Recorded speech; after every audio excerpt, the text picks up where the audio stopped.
또 비유로 말씀하시되 맹인이 맹인을 인도할 수 있느냐? 둘이 다 구덩이에 빠지지 아니하겠느냐? 제자가 그 선생보다 높지 못하나 무릇 온전하게 된 자는 그 선생과 같으리라. 어찌하여 형제의 눈 속에 있는 티는 보고 내 눈 속에 있는 들보는 깨닫지 못하느냐? 너는 내 눈 속에 있는 들보를 보지 못하면서 어찌하여 형제에게 말하기를 형제여 나로 내 눈 속에 있는 티를 빼게 하라 할 수 있느냐? 외식하는 자여 먼저 내 눈 속에서 들보를 빼라. 그 후에야 내가 밝히 보고 형제의 눈 속에 있는 티를 빼리라. 못된 열매 맺는 좋은 나무가 없고 또 좋은 열매 맺는 못된 나무가 없느니라. 나무는 각각 그 열매로 아나니 가시나무에서 무화과를 또는 찔레에서 포도를 따지 못하느니라.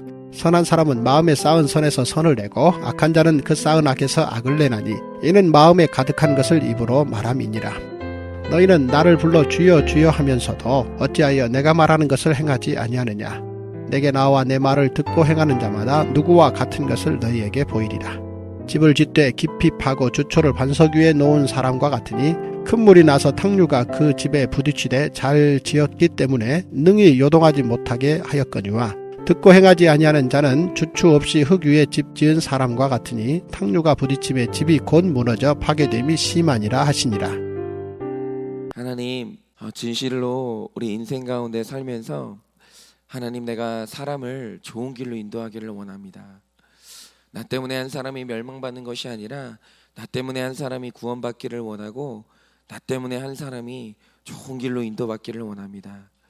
하나님, 내가 다른 사람들에게 나누어 줄 수 있는 좋은 열매 맺는 인생 되기를 원합니다. 얻을 것이 아무것도 없고 기대할 것이 없는 인생이 아니라 기대할 것이 있고 나누어 줄 것이 있는 인생을 되기를 원하오니 주님, 오늘도 말씀에서 정말 그런 사람이 되기를 원하는 우리의 소원 가운데 하나님이 무엇라고 명하시는지, 어찌해야 우리가 그렇게 좋은 나무 좋은 사람이 될 수 있는지 오늘도 주 말씀을 통해서 배우고 깨닫고자 하오니 주님께서 오늘도 우리를 만져주시고 이 말씀을 통하여서 오늘도 우리가 만들어지기를 원합니다. 아름답게 심겨지기를 원합니다. 주님 깨닫게 하여 주시옵소서. 예수님의 이름으로 기도드립니다. 아멘. 네, 일단 말씀 전하기 전에 짧게 광고를 드리자면 저희가 그 내일부터는 새벽 예배를 잠시 쉬고요. 월요일까지 저희가 새벽 예배를 좀 명절을 보내면서 쉬게 됩니다. 잊지 마시고요. 꼭 기억해 주시길 바랍니다. 네, 저희가 저 같은 이제 목회자 후보생이 제가 이제 신학교를 가게 되면 선교가 무엇인지 배우는 선교학 개론을 배우게 됩니다. 그런데 이제 선교학 개론을 배우게 되면 아마 다른 학교도 그럴 것 같은데요. 꼭 읽게 되는 굉장히 중요한 책이 있습니다. 그게 뭐냐면 화해의 아이라는 책이에요. 화해의 아이. 혹시 들어보셨는지 모르겠는데, 그러니까 이 책에서 세상을 보는 눈, 이 관점이 잘못되면 이게 얼마나 무서운 일이 벌어지는지, 관점 하나가 잘못될 때 사람 인생이 어떻게 되는지 여러분 그것을 보여주는 굉장히 중요한 책입니다. 그리고 반대로 세상을 보는 눈이 밝아지면 어떤 회복이 일어나는지도 아주 잘 보여주는 책인데요. 그 내용을 제가 잠깐 설명드려 볼게요. 재밌습니다. 네덜란드령인데 뉴기니아라는 섬에 가면 사위족이라는 원시 부족이 있어요. 그런데 이 부족 안에 이제 해남 마을과 마우로 마을이라는 두 마을이 있습니다. 그런데 지금 이 해남 마을과 마우로 마을이라는 이 두 마을에 피비린내는 전쟁이 끊어지질 않는 거예요. 그러면 이 일이 왜 일어나는가라고 하면 이 해남 마을이라는 마을 쪽에 굉장히 병든 관점이 하나 있어요. 그게 뭐냐면 가장 친한 친구를 배신해서 그 살을 먹는 사람이 최고의 관점에서 관념이 그 머릿속에 있는 거예요. 그러니까 이 말 뜻이 뭐냐면 이 마을 사람들의 관점에서 가장 지혜롭고 용감한 사람이 누구냐라고 하면 사람을, 그 중에서도 가장 친한 사람을 감쪽같이 속여서 기가 막히게 배신하는 능력을 가진 사람이 최고의 전사이고 그 사람을 속일 정도면 최고의 지혜를 가진 사람이라는 이상한 관점이 있는 거예요. 그래서 이제 어떤 일이 있었냐면 이 배신을 덕으로 여기는 해남 마을 사람이 어느 날 마우로 사람을 만났어요. 그 마을 사람을. 그런데 이제 두 사람이 만났으니까 다른 부족 사람이니까 이제 경계를 하게 되지 않습니까? 그런데 이 배신하는 이제 습관을 가진 해남 마을 사람들이 다른 부족 사람에게 너무 잘해주는 거예요. 너무. 그러면서 이제 하는 말이 뭐냐면 우리 두 마을이 힘을 합치면 다른 부족의 위협으로부터 안전할 거 아니냐. 우리가 힘을 합쳐야 되는데 그러기 위해서는 당신과 내가 먼저 친해져야 된다라고 하면서 정식으로 자기 마을에 초청을 한 거예요. 우리 마을에 놀러 오라고. 그런데 이 말을 들은 이 마우로 마을 사람이 약간 걱정을 하긴 했는데 그 제안이 너무 솔깃하니까 끌리기도 하고 또 이제 남자로서 이 겁쟁이라는 말을 듣기가 싫은 거예요. 그래서 이제 그 마을에 갔어요. 걱정이 됐는데 갔습니다. 갔는데 그 마을 사람들이 다 달려들어가지고 너무 잘해주는 거예요. 너무. 그래서 완전히 서로 친구가 됐어요. 그래서 그날 이제 잘 먹고 잘 대접받고 무사히 헤어지고 다음날 또 놀러 갔습니다. 그런데 그 다음날 더 잘해주는 거예요. 그래서 이제 또 마음이 열렸어요. 그래서 그 다음날 갔더니 그 다음날은 더 잘해주는 거예요. 그러니까 이 마우로 마을 사람들이 이제 완전히 마음을 열고 이제 우리가 진짜 친구구나. 아니 우리는 이제 형제다. 그러면서 이제 그 완전히 이 사람들하고 이제 그 동맹을 맺고 이제 이 사람들과 아예 그냥 부족을 합칠 생각까지 하고 있었어요. 그런데 이 대접을 받은 마우로 마을 사람들이 모르는 사실이 하나 있었어요. 그게 뭐냐면 이 해남 마을 사람들은 배신을 하기 전에 투이 아수나이만이라는 이 기간을 가져요. 근데 이게 무슨 뜻이냐면 잡아먹기 전에 우정을 통해서 살을 찌운다는 뜻이에요. 이 기간이 있는 거예요. 그러니까 이 사람들에게 호의를 베풀어서 나에 대한 믿음이 가장 절정에 달했을 때 그때 사람을 살해하면 그 순간 마을의 영웅이 되는 거예요. 그래서 이제 어떤 일이 일어났냐면 완전히 속은 이제 마우로 마을 사람이 실컷 대접을 받았으니까 이제 나도 이 사람을 초청해서 대접을 하고 싶은 거예요. 완전히 마음이 넘어갔죠. 그래서 이제 자기네 마을의 축제에 초대하려고 그 초대장을 가지고 가던 날 그 사람들이 붙잡아서 살해를 했어요. 그리고 이제 배신당해서 죽은 이 사람의 시체를 나눠 먹고 그 유골을 머리에 베고 자는 거죠. 그러니까 이 관점이 바뀌지 않는 한 이 사람들에게 배신당하는 일이 계속 일어나는 거예요. 계속. 그러면 배신당한 부족의 가족들이 있잖아요. 그 사람에게 잡혀먹은 사람들의 가족이 있잖아요. 그러니까 이 부족과 피 튀기는 전쟁을 쉴 수가 없는 거예요. 계속 전쟁이 일어나는 거예요. 그래서 이걸 해결해 보려고 이 돈 리차드슨이라는 선교사가 배신 문화가 있는 해남 마을에 갔어요. 그런데 또 그 마을 사람들은 외부 사람은 안 건드린다네요. 백인 자기하고 이제 다른 민족 사람이 오니까 이제 건드리지는 않고 그냥 이제 잘 지내는 거예요. 그래서 이 사람이 안전한 가운데서 이 선교사님이 말씀을 전하는데 이 사람들에게 이 배신의 문화를 가진 해남 마을 사람들에게 예수님의 구원 스토리를 들려줬는데 기가 막힌 일이 일어나는 거예요. 그게 뭐냐면 예수님의 12 제자 이야기를 쫙 들려줬는데 해남 마을 사람들에게 영웅이 생겨난 거예요. 그게 누군지 아십니까? 가룟 유다인 거예요. 왜냐하면 가룟 유다가 친구를 배신한 게 아니고 무려 자기 스승을 배신했잖아요. 너무 멋있는 거예요. 너무 영웅인 거예요. 이거는 세상에 이런 사람이 없는 거예요. 아니 어떻게 그 긴 기간 동안 우정을 살찌운 다음에 어떻게 자기 스승을 배신하고 은 30냥을 얻냐 이거죠. 세상에 이런 지혜로운 사람이 없고 이런 영웅이 없는 거예요. 그래서 완전 사람들에게 가룟 유다가 영웅이 됐어요. 그리고 그 영웅에 의해서 멍청하게 죽은 사람이 이 배신당해서 죽으신 예수님이 되는 거예요. 관점이 이래버리니까 여러분 예수님이 증거되지가 않는 거예요.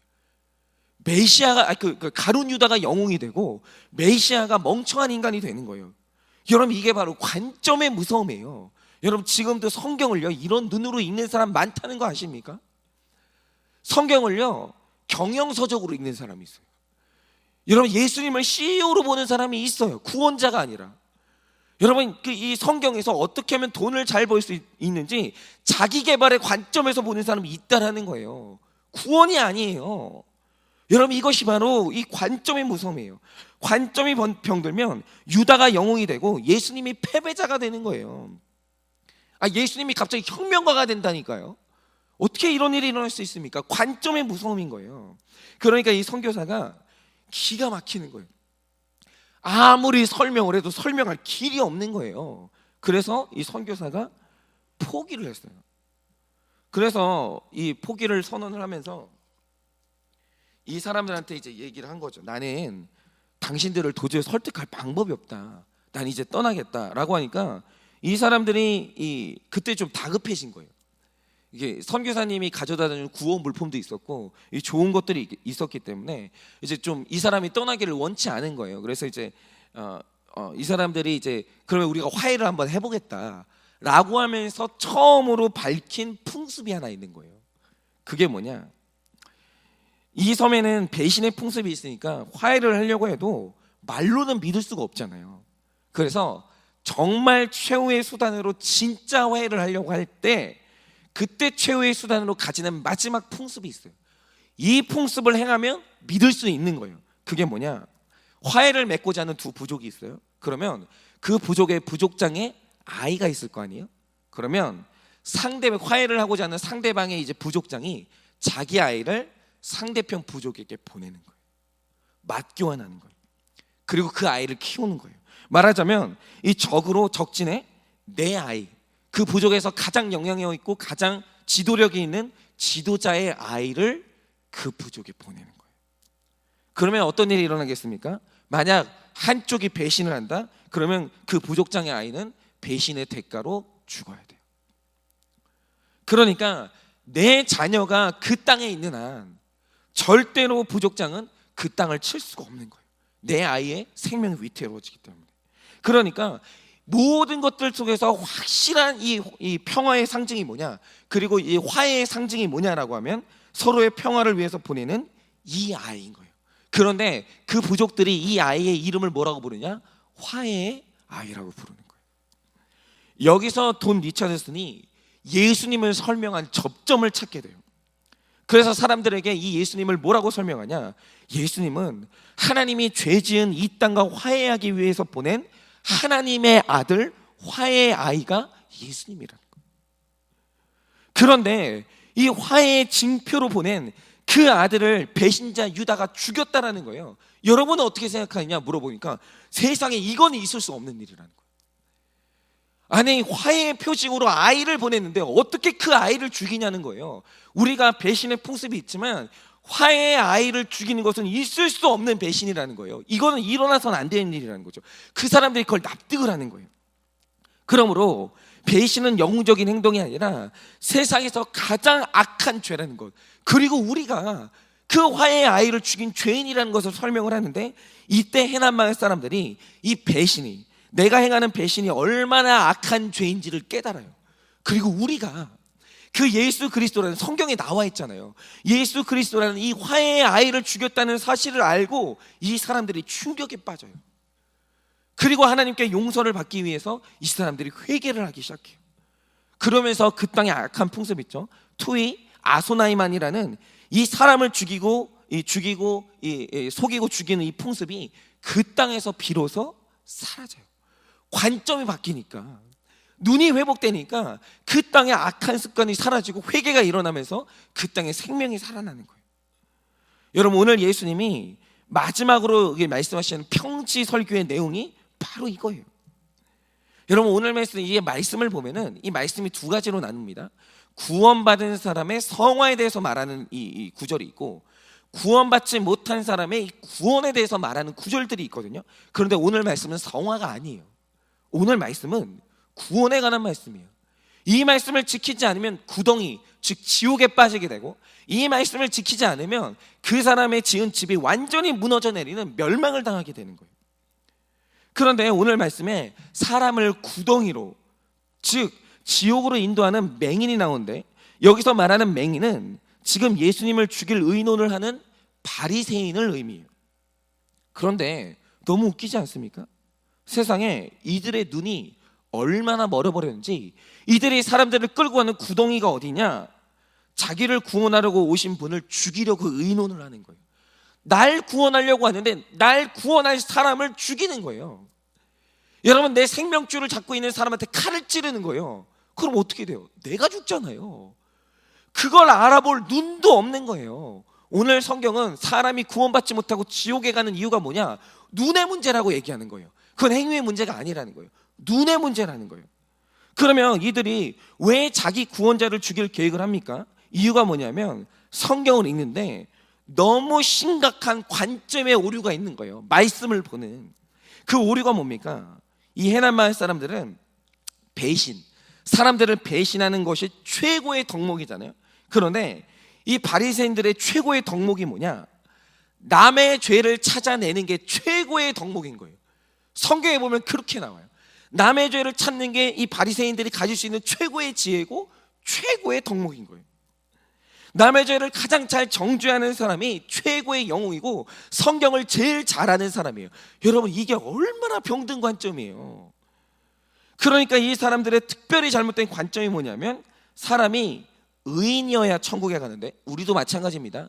이 의인은 뭐 우리의 의가 아니라 그리스도의 의를 받지 않으면 뭐 우리가 멸망하겠지만, 어쨌든 의가 있어야 천국을 가요. 그런데 남이 죄인 되면 내가 의인 된다는 이상한 관점을 가지고 있는 거예요.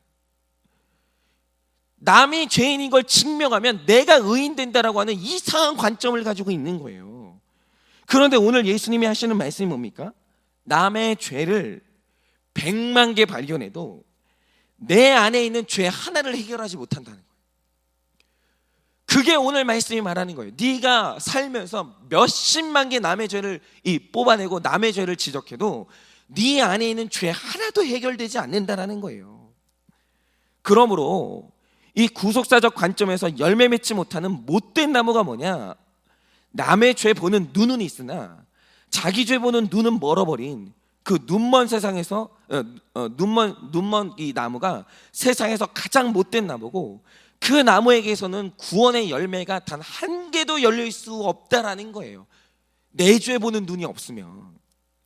여러분, 오직 구원의 열매 맺는 좋은 나무는 어떤 나무입니까?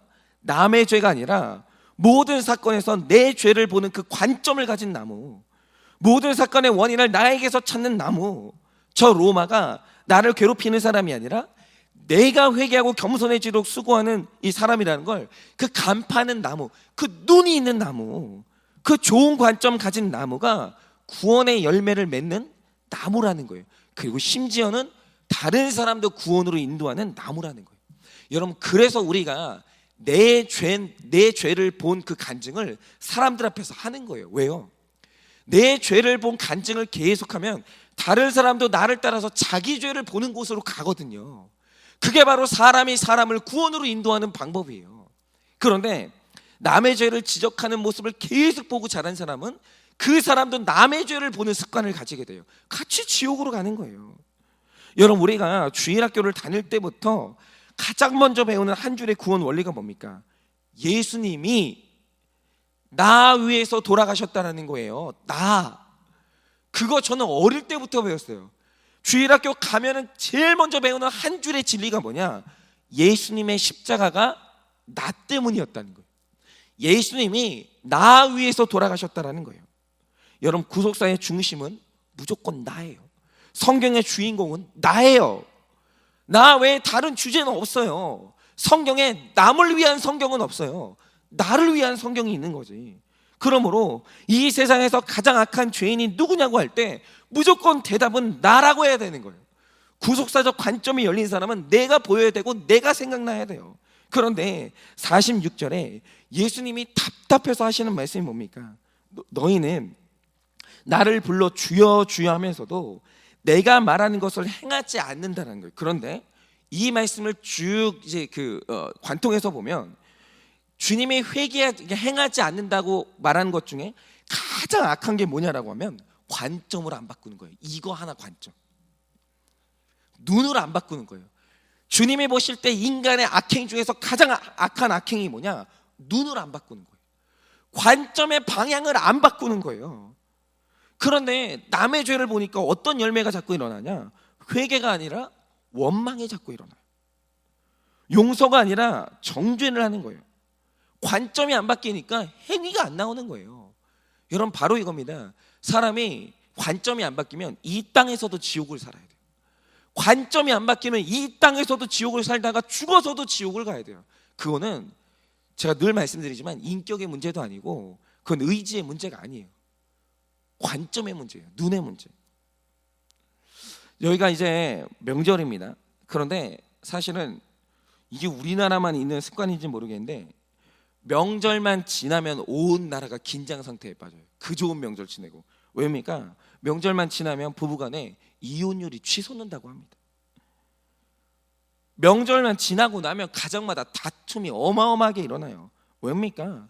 친지들 모이면 당신이 나를 서운하게 했고, 시부모님이 우리 집과 저 집을 차별하고, 장인 장모님이 나를 무시했더라고 하면서 회개는 없고, 이게 가족 간의 그 모임이 끝나고 나면 서로 간의 정죄와 원망이 가득 남는 거예요. 그래서 남는 건 부부 간의 싸움밖에 없는 거예요. 왜 이렇습니까? 관점 하나 안 바뀌니까 가족끼리 좋은 날 모여놓고 지옥이 되는 거예요. 전쟁터가 되는 거예요. 서로 간에 말은 안 하고 있지만 서로 간에 시기 질투하고 원망하고 무시하고 차별하고 이 일들이 계속 일어나고 있는 거예요. 이게 뭡니까? 관점의 문제예요. 관점이 병들어 있는 거예요. 여러분, 이번 명절은 서로를 바라보는 관점이 바뀌기를 원합니다. 여러분, 내가 만나는 친지들은 내 원수가 아니라 선교의 대상. 여러분, 정말 내 마음을 찌르는 그분들은 날 훈련시켜 주시는 고마운 분들이에요.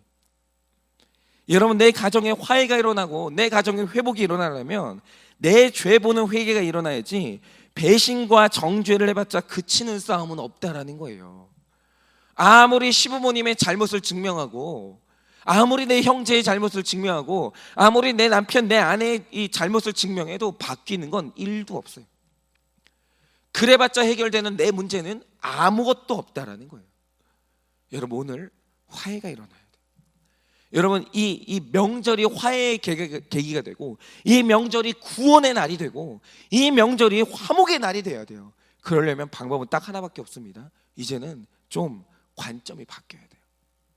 사람을 보는 관점이 바뀌어야 되고, 나를 보는 관점이 바뀌어야 돼요. 이번 명절은 바뀐 관점으로 고향을 방문하게 되기를 원합니다. 바뀐 나의 관점으로 내가 만나는 부모님을 바라보고, 늘 만났던 형제를 다시 바라보고, 오늘도 수고하고 애쓰고 있는 내 배우자를 다시 바라보기를 원해요.